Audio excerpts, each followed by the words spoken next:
Everyone, in this video I will guide you how to insert mouse symbols in MS Word.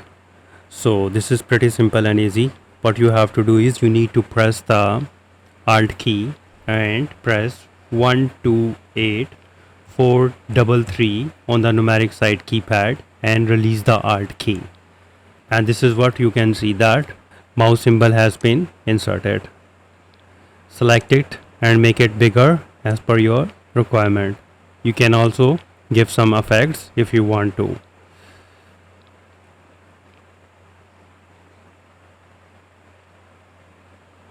Another way is that you need to type 1 F 5 B 1 and press Alt X together. So in this way you can easily insert mouse symbol in MS Word. I have written the code in front of both methods.